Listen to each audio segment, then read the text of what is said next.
What's up, this is EasyOSX and welcome to another video. Today I'm doing something I haven't done in a while, and that's a game review. This time for a little iOS game called Dadish.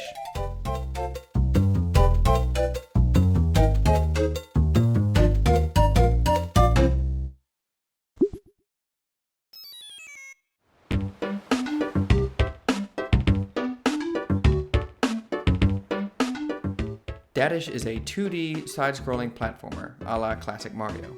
In it, you play the titular Dadish, a father radish, get it, whose children have all run off, and now it is your job to jump, bounce, and strut across 40 levels in order to find them, and the occasional possum.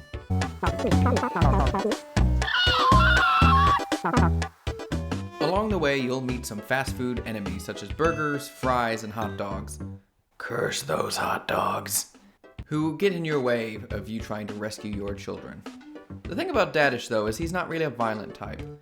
See, unlike a lot of other platformers, Dadish doesn't really focus on combat. You really can't kill any of your enemies by jumping on them. In fact, if you do, you're just going to die. So don't do that. You might also think with the radish versus fast food enemies theme that maybe there's a healthy food kind of thing in here. But there really isn't. It really is just a silly concept about a father radish going and trying to find his children and bring them safely home. And I like that. The whole game really just has this cute little charm, from the wonderful pixel art to the pleasing background music that plays in each of the different levels, to the way that Dadish interacts with the other characters and his children as he finds them. So how does it play? The first few levels are really just tutorial levels, showing you how to move through the game, how to jump, how to double jump.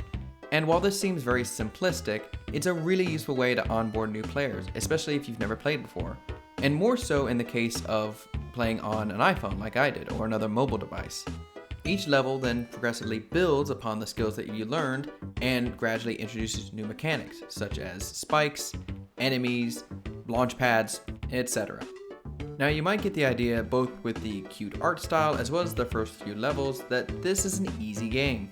And there are quite a few relatively easy levels here, especially when introducing new concepts. But that's not to say there aren't some challenging ones. There are actually some legitimately interesting levels that really play around with the concepts. And then there are also some that are really difficult and really frustrating.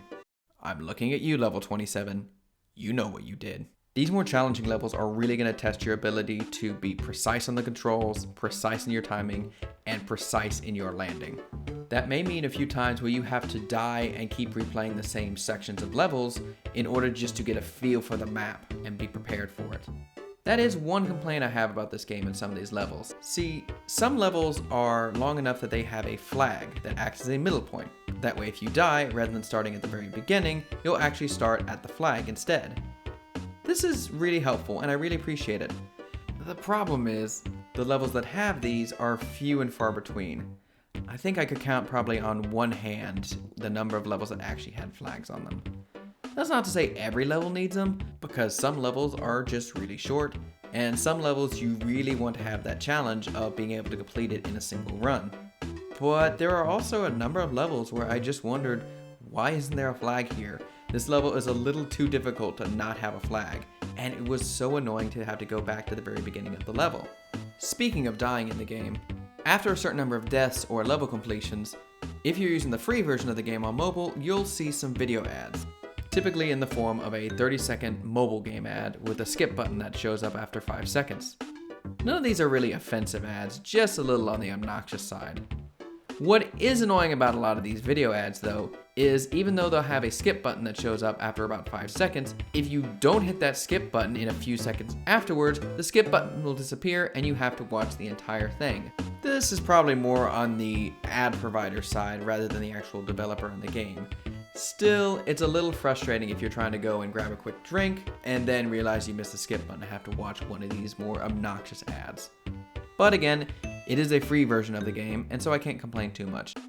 Especially when you can just pay $3 American in order to get rid of the ads, which is the only in-game purchase. But that being said, it was so satisfying to complete a number of those levels, so that may be what the developer was going for. If you want more of a challenge though, There are stars in almost every single level. These are in more difficult places to reach or may ask you to take a leap of faith in order to find them, or if you just want more of a completionist run to the game.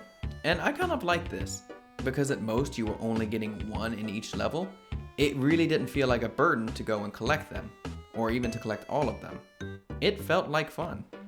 I can't necessarily say the same thing for the boss fights. The boss fights aren't bad, they're just not necessarily as fun, especially when compared to actually traversing the platforming levels. The reason for this goes back to what I said before. Dadish isn't focused on combat, which is a perfectly good thing. But because of that, the boss fights really end up being pushing buttons and knowing when to push the buttons and timing it just right. That's not to say that this couldn't be used in a good way. It's just I don't feel it's really one of the strengths of Dadish.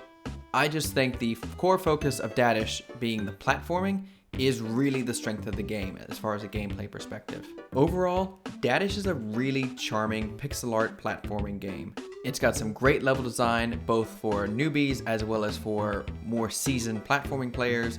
The interaction between Dadish and his kids and even some of the other characters is just very fun, and the pixel art is absolutely charming. Overall, I definitely would recommend Dadish, and I look forward to playing Dadish 2 and reviewing that later on. Dadish is free with ads on iOS and Android. You can also pay $3 in order to get rid of the ads. You can also get it on the Nintendo Switch for $4.99 American, as well as on Steam for $2.99 American. Once again, thank you all so much for watching. If this video helped you out, if you liked the review, please give it a like, it helps the channel grow. You can also subscribe to the channel for more Mac iOS tips, tricks, and advice, and you can check us out on our website, EasyOSX.net, as well as on our social media pages. Thank you all so much for watching, and we'll catch you next time.